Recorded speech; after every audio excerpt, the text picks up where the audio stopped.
안녕하세요. 북한의 숨겨진 진실을 전하는 평양정보통입니다. 오늘 전해드릴 이야기는 2023년 가을 평양중앙당 검열관으로 일하던 한 여성의 고백입니다. 그녀는 그해 김정은 건강 이상과 후계 구도 관련 기밀 문서를 우연히 보게 됩니다. 그러나 사건은 거기서 끝나지 않았습니다. 아들의 작은 실수 하나로 가족 전체가 보위부의 표적이 되었고, 그녀는 결국 2024년 목숨을 건 탈출을 감행하게 됩니다. 그리고 지금 2025년 6월, 대한민국에서 처음으로 그날의 진실을 고백합니다. 과연 그녀는 어떻게 그 지옥 같은 상황을 뚫고 자유의 땅에 설 수 있었을까요? 그 생생한 이야기 지금부터 시작됩니다. 그 사건은 2023년 가을, 찬바람이 막 불기 시작한 10월 말이었어요. 안녕하세요. 김선미라고 합니다. 38살이고 북한 평양중앙당 출판사 검열관으로 일했었어요. 겉으로 보기엔 괜찮은 직업이었죠. 평양 중심부 아파트, 아들은 제1고등중학교, 남편은 고등중학교 교사였으니까요. 사람들은 저를 부러워했어요. 하지만 제 마음속은 늘 무거웠어요. 매일 삭제해야 할 단어, 가짜 역사, 고위층의 치부를 감추는 일을 반복했으니까요. 거짓말 위에 세워진 세상. 그게 제가 사는 곳이었죠. 그날도 평소처럼 기밀 문서 검열을 하고 있었어요. 책상 위엔 특급 기밀 마이너스 절대 복사 금지라는 붉은 딱지가 붙은 봉투가 놓여 있었죠. 늘 그렇듯 그냥 넘기려 했어요. 하지만 그날따라 가슴이 이상하게 뛰었어요. 봉투를 열었을 때 숨이 턱 막혔어요. 김정은 동지 건강상태 보고서 라는 제목이 눈에 들어왔거든요. 그 안엔 충격적인 내용이 담겨 있었어요. 김정은 위원장, 심혈관 이상 악화, 2024년 상반기 중대 수술 계획 중, 1비서 직책 신설 검토, 후계 후보 김평일, 김여정, 김주애, 군부내 김평일 지지 라인 급속 형성 중. 머릿속이 하얘졌어요. 내가 이런 걸 봤다는 것만으로도 위험한 일이었거든요. 평소처럼 서둘러 봉투를 봉인하고 퇴근했어요. 그날따라 서류 가방도 제대로 확인하지 못하고 아이에게 저녁을 차려주느라 정신이 없었죠. 밤늦게 아들 방에 들어갔을 때였어요. 엄마, 이거 뭐야? 아들이 제 책상에서 USB 하나를 가져가 손에 들고 있었어요. 오늘 학교 컴퓨터에 꽂아봤는데 이상한 글씨가 잔뜩 뜨더라고. 그래서 그냥 꺼버렸어. 그 말을 듣는 순간 식은땀이 주르르 흘렀어요. 그 USB 안에는 그 기밀 문서 파일이 들어 있었거든요. 학교에 꽂았다고. 응, 오늘 아침에. 그 순간 깨달았어요. 북한 학교 컴퓨터는 네트워크 감시 대상이에요. 누가 어떤 파일을 꽂았는지 금방 추적이 들어가죠. 우리 가족, 이제 끝났구나. 심장이 철렁 내려앉았어요. 그때부터 저의 악몽 같은 시간이 시작된 거예요. 그날 밤 거실에서 가방을 뒤엎은 채 USB를 꺼내는 손이 부들부들 떨렸어요. 이걸 어쩌지? 이미 늦은 건 아닐까? 머릿속은 하얘지고 심장은 미친 듯 뛰었어요. 아들은 아무것도 모르고 있었죠. 엄마, 왜 그래? 나 잘못한 거야. 그 말에 가슴이 미어졌어요. 아니야, 넌 잘못한 거 없어. 엄마가 실수했어. 밤새 한숨도 못 자고 그 USB를 불에 태웠어요. 그게 무슨 소용이겠어요? 이미 학교 컴퓨터 서버엔 흔적이 남았을 테니까요. 그리고 며칠 뒤 일이 터졌어요. 2023년 11월 첫째 주 목요일 아침이었어요. 남편이 학교에 출근했는데 점심쯤 갑자기 전화가 왔어요. 목소리가 떨렸어요. 여보, 지금 학교에 보위부가 들이닥쳤어. 컴퓨터에서 기밀 문서 흔적이 발견됐다고. 나 조사받으러 간다. 그 말에 손에서 핸드폰이 떨어질 뻔했어요. 여보, 제발 말 조심해. 아무한테도 아무 말하지 말고. 남편은 알겠어 하고 서둘러 전화를 끊었어요. 그날 이후 남편은 돌아오지 않았어요. 밤늦게 아이를 재우고 거실 한복판에서 저는 처음으로 울음을 터뜨렸어요. 이게 다 내 잘못이야. 내가 왜 그 USB를 제대로 챙기지 못했을까? 손으로 입을 막은 채 엉엉 울었어요. 그때 아들이 잠에서 깼는지 방문을 열고 나왔어요. 엄마, 아빠는 언제 와? 그 말에 숨이 턱 막혔어요. 곧 올 거야. 조금만 기다리자. 거짓말이라도 해야 했어요. 그 어린 마음에 아빠가 사라졌다는 걸 알게 하고 싶지 않았거든요. 그날부터 우리 집 앞 골목에 낯선 남자들이 서성거리기 시작했어요.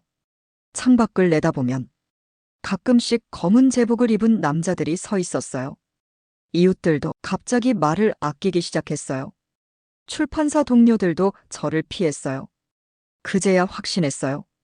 우리 가족은 이미 표적이 됐다는 걸.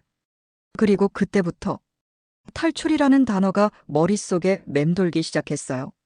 남편이 체포된 지 사흘째 되는 날이었어요. 그날 아침 아들과 손을 잡고 학교까지 데려다주고 오는 길이었어요. 우리 아파트 골목 입구에 검은색 승합차가 세워져 있었어요. 차 안에서 모자를 푹 눌러 쓴 남자 둘이 저를 빤히 쳐다보더라고요. 그 눈빛을 보는 순간 몸이 오싹해졌어요. 시작됐구나.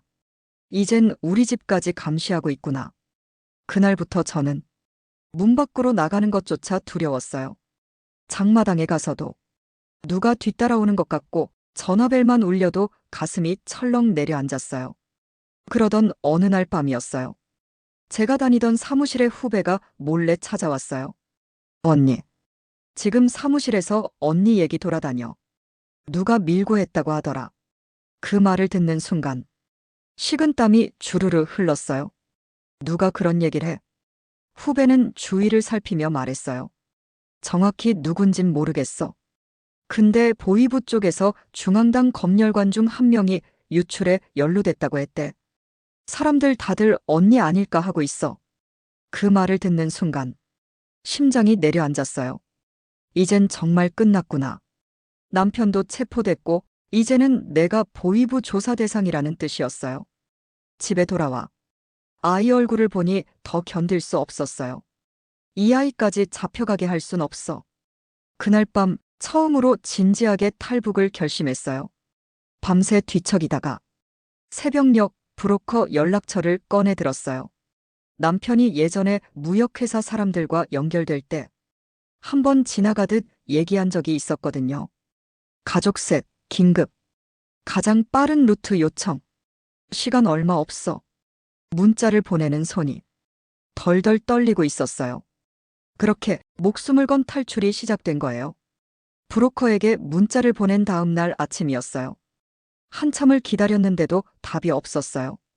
심장은 조마조마했고 핸드폰만 쳐다보다 하루가 다 가버렸죠. 밤늦게서야 문자가 한 통 도착했어요. 내일 밤 평양 외곽시장에서 접선. 여자 둘, 아이 한 명 확인. 현장 상황 봐서 이동. 그 문장을 읽고 심장이 쿵쾅거렸어요. 드디어 움직일 시간이 온 거죠. 그날 밤 아이에게 작은 가방을 하나 꾸려줬어요. 오늘부터는 엄마 말만 듣고 움직이는 거야. 알았지? 아들은 눈을 동그랗게 뜨며 고개를 끄덕였어요. 응, 엄마. 평소 쓰던 물건들은 다 두고 갔어요. 가져간 건 가족 사진 한 장, 약간의 현금, 그리고 여분 옷 몇 벌뿐이었어요. 그 길이 마지막 일지도 모른다는 생각에 온몸이 떨렸어요. 다음 날 저녁 남편 없이 둘이서 아이 손을 꼭 잡고 약속 장소로 향했어요. 시장 근처엔 이미 경비가 삼엄했어요. 군견 순찰도 돌아다니고 있었죠. 한쪽 구석에서 중절모를 쓴 남자가 손짓을 했어요. 가까이 다가가니 김선미 동무 하고 낮게 묻더라고요. 고개를 끄덕이니 차로 이동하오. 지금이 아니면 위험하오. 그렇게 우리는 검은색 봉고차에 몸을 실었어요. 차가 움직이기 시작하자 저도 모르게 손이 덜덜 떨렸어요. 그 남자는 조용히 말했어요. 지금 평양 시내는 검문 강화 중이요. 군부 안에서도 사건이 퍼졌소. 그 문서 유출 건으로 동무가족이 수배 대상이요. 그 말을 듣는 순간 가슴이 철렁 내려앉았어요.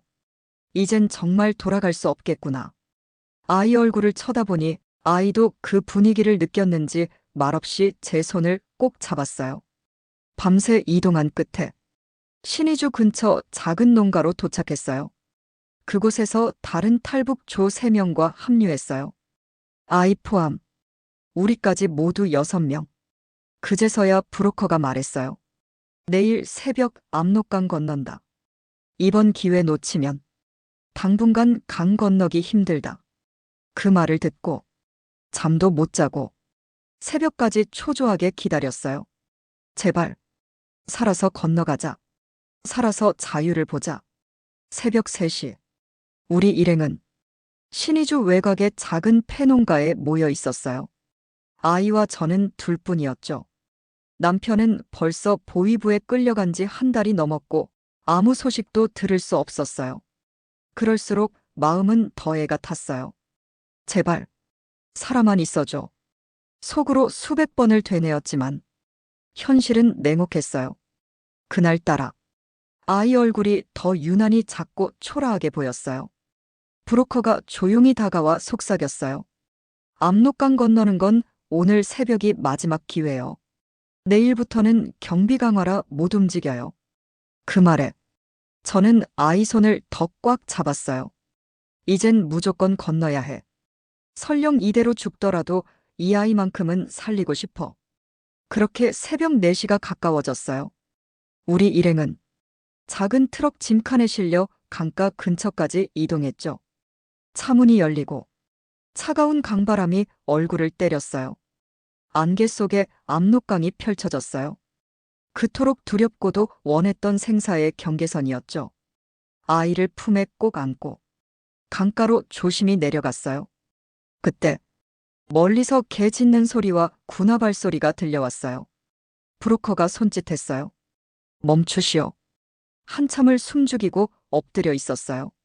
순찰조의 랜턴 불빛이 강가를 훑고 지나갔어요. 숨소리조차 내지 못했어요.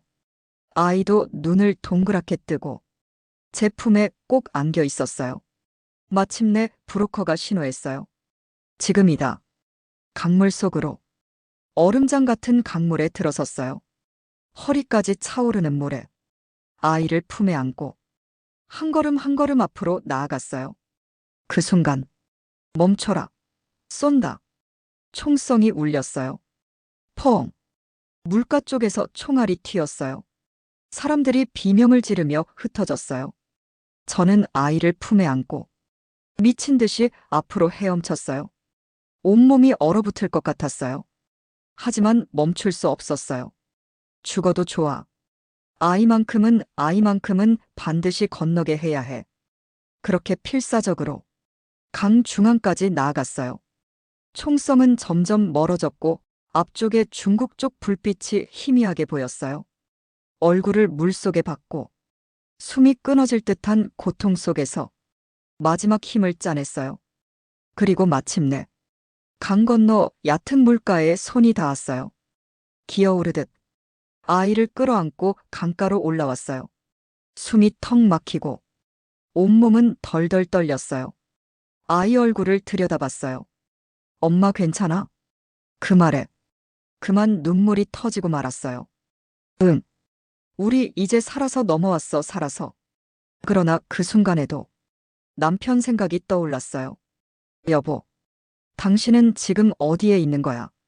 하지만 멈출 수 없었어요. 브로커 쪽 연결 인물이 다가와 말했어요. 지금 바로 이동해야 해요. 중국공안 눈에 띄면 끝장이요. 저는 아이를 꽉 안고 정신없이 발걸음을 옮겼어요. 그렇게 압록강을 넘은 뒤 우리는 중국 국경 쪽 작은 산길로 숨듯이 이동했어요. 새벽 공기는 차가웠지만 등에는 식은땀이 흘렀어요. 브로커의 연결 인물이 좁은 봉고차에 우리를 태워서 이동했죠. 조금만 가면 안전한 곳에 도착한다. 그 말만 믿고 아이를 품에 안고 숨죽였어요. 차는 몇 시간을 달려 낡은 창고 같은 곳에 멈췄어요. 내려서 보니 허름한 건물 한쪽에 우리 일행을 몰아넣었어요. 그제서야 이상한 느낌이 들었어요. 여긴 왜 이렇게 황량하죠? 물었지만 브로커는 대답이 없었어요. 잠시 후 낯선 남자 2명이 들어왔어요. 그들의 눈빛은 달랐어요. 사람을 물건처럼 보는 눈빛이었죠. 그때 깨달았어요. 이건 인신매매다. 심장이 미친 듯 뛰었어요. 아이를 품에 안고 구석으로 몸을 숨겼어요. 낯선 남자 중 하나가 저와 아이를 가리키며 말했어요. 저 여자는 상태 괜찮네. 애까지 같이 팔면 값이 더 붙겠어. 그 말에 전몸이 얼어붙었어요. 제발 제발. 속으로 울부짖었어요. 그 순간 문득 남편이 떠올랐어요. 여보 당신은 지금 어디에 있나요? 우리 여기서 끝나는 걸까요? 그때 창고 안으로 한 젊은 남자가 몰래 들어왔어요. 그는 전에 브로커 쪽에서 통역을 맡았던 청년이었어요. 그가 제게 슬쩍 쪽지를 건넸어요. 위험합니다. 오늘 밤 도망쳐야 합니다. 쪽지를 읽는 손이 떨렸어요. 그 청년은 몰래 탈북자 지원을 돕는 통역이었어요. 그는 속삭였어요. 내가 길 안내할 테니 준비하세요. 기회는 한 번뿐입니다. 그 말에 아이 손을 꼭 잡고 마음을 다잡았어요. 그날 밤 창고 안은 술에 취한 브로커들로 시끄러웠어요. 그 틈을 타 청년의 안내로 뒷문으로 빠져나왔어요. 깜깜한 산길을 아이를 품에 안고 정신없이 달렸어요.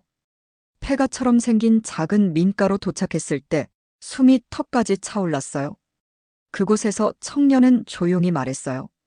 내가 아는 안전한 교회 쪽 연결해 줄게요. 그쪽에서 도와줄 겁니다. 그리고 한 가지 소식이 있어요. 그 말에 귀가 번쩍 뜨였어요. 며칠 전 압록강 너머 다른 루트로 온 남성 한 명이 있었다고 해요. 혹시 당신 남편일지도 몰라요. 그 순간 온몸에 전기가 흐르는 듯 했어요. 정말요? 정말 살아있나요? 청년은 고개를 끄덕였어요. 확실하진 않지만 가능성 있습니다. 조만간 확인해 볼게요. 눈물이 왈칵 쏟아졌어요. 여보 살아있었구나, 살아만 있어줘. 그렇게 우리는 생사의 기로에서 겨우 빠져나온 거였어요. 하지만 아직 진짜 자유까지는 갈 길이 멀었어요. 우리를 숨겨준 작은 민가는 지하교회에서 운영하던 안전가옥이었어요. 그곳에서 처음으로 따뜻한 밥 한 끼를 먹었어요. 얼마만인지 몰라요. 눈물 섞인 밥을 아이와 함께 먹으면서 처음으로 사람다운 숨을 쉴 수 있었어요. 청년 통역은 매일같이 움직였어요. 우리를 다른 안전가옥으로 옮기고 필요한 물자도 조달해줬어요. 그렇게 일주일쯤 지났을 때였어요. 청년이 숨가쁘게 방으로 들어왔어요. 남편분 확인됐어요. 그 말을 듣는 순간 숨이 멎는 것 같았어요. 정말요? 정말 살아있어요? 청년이 고개를 끄덕였어요. 몇 주 전 다른 루트로 넘어온 분이에요. 지금 다른 안전가옥에 계세요. 지금 바로 이동하면 만날 수 있어요. 그 말을 듣고 온몸이 부들부들 떨렸어요. 아이를 데리고 가도 되죠? 물론입니다. 지금 이동 준비하세요. 그렇게 심장이 미친 듯 뛰는 상태로 아이를 안고 이동했어요. 봉고차가 골목을 몇 번 돌고 한 허름한 민가 앞에 섰어요. 문을 열고 들어가니 방 안에서 깡마른 남자가 앉아 있었어요. 그 순간 숨이 멎을 것 같았어요. 여보. 그는 고개를 들었어요. 남편이었어요. 말라붙은 얼굴, 그러나 눈빛은 그대로였어요. 저는 아이와 함께 그에게 달려갔어요. 여보, 살아있었구나, 살아만 있어줘서. 남편도 저를 와락 끌어안았어요. 미안해. 그때 풀려났는데 바로 감시망 때문에 숨어 있었어. 너희 소식만 기다렸어. 세 식구가 서로를 끌어안고 한참을 울었어요. 그때 처음으로 이제 다시 시작할 수 있겠구나 하는 희망이 들었어요. 하지만 청년은 조용히 말했어요. 지금 중국에선 단속이 심해지고 있어요. 더 늦기 전에 동남아로 이동해야 합니다. 길은 위험하지만 이게 유일한 길이에요. 그 말에 다시 마음을 다잡았어요. 남편도 고개를 끄덕였어요. 이제는 무슨 일이 있어도 셋이서 끝까지 같이 가자. 그렇게 우리 가족의 탈출 여정은 다시 시작됐어요. 셋이 함께 다시 탈출 여정을 시작했어요. 이번엔 목표는 동남아 경유, 그 뒤 대한민국 입국이었죠. 중국에서 몇 차례 숙소를 옮겨가며 국경지대 쪽으로 이동했어요. 청년 통역도 끝까지 우리를 도왔어요. 이제 마지막 구간입니다. 여긴 단속 심하니 조심하세요. 그날 밤 우리는 작은 벤에 나눠 타고 국경 쪽 검문소를 피해 이동했어요. 하지만 도중에 임시 검문이 있었어요. 차가 멈추고 중국 공안이 차량을 검사하겠다고 했어요. 가슴이 철렁 내려앉았어요. 아이도 숨을 죽이고 남편 손을 꽉 잡았어요. 다행히 청년이 기지를 발휘했어요. 그는 공안에게 우린 지방 친척집 가는 중이라고 자연스럽게 대응했어요. 공안은 잠시 의심했지만 결국 차를 그냥 통과시켜줬어요. 그 순간 온몸에서 힘이 쭉 빠졌어요. 그렇게 우리는 가까스로 국경을 넘었고 동남아 작은 국가에 도착했어요. 거기서 난민보호소를 통해 대한민국 측 연락을 받게 됐어요. 그 연락을 받는 순간 한참을 울었어요. 여보, 정말 우리 드디어 끝이 보이는 거야. 대한민국으로 향하는 비행기 티켓을 받는 순간 손이 덜덜 떨렸어요. 아이에게도 조심스레 말했어요. 우리 이제 진짜 안전한 곳으로 가는 거야. 아무도 우리를 잡으러 오지 않아. 아이 눈이 동그래졌어요. 진짜? 엄마, 진짜? 응, 진짜야. 엄마 약속해. 비행기에 탑승하는 순간 그동안의 모든 기억이 주마등처럼 스쳤어요. 남편도 제 손을 꼭 잡았어요. 여보, 우리 정말 해냈어. 살아서 셋이서 여기까지 왔어. 기내에서 아이를 무릎에 앉히고 창밖을 바라보았어요. 하늘 위에서 내려다본 세상은 전혀 다른 세계 같았어요. 드디어 인천공항 착륙 안내방송이 나왔어요. 심장이 미친 듯 뛰었어요. 숨도 제대로 쉴 수 없었어요. 비행기가 활주로에 착륙하는 순간 그제야 긴장이 조금 풀렸어요. 이제 진짜 대한민국이야. 비행기 문이 열리고 대한민국 공항 냄새가 스쳤어요. 처음 보는 넓고 깨끗한 공항, 영어와 한국어 방송 소리, 사람들 표정, 전부가 낯설었어요. 입국장으로 들어서자 국정원 요원들이 우리를 안내했어요. 처음 받는 정식 환영 인사였어요. 고생 많으셨습니다. 여기까지 오시느라 정말 고생하셨습니다. 그 말을 듣는 순간 참았던 눈물이 폭발했어요. 여보, 우리 진짜 살았어. 이제 우리 진짜 살아있는 거야. 남편도 고개를 끄덕이며 울었어요. 아이도 눈을 비비며 말했어요. 엄마, 사람들이 웃고 있어. 무섭지 않아. 그 말에 더 눈물이 났어요. 입국 조사와 보호시설에서 며칠 동안 교육을 받았어요. 처음 보는 전자기기, 생전 처음 먹어보는 음식, 수돗물에서 콸콸 나오는 따뜻한 물.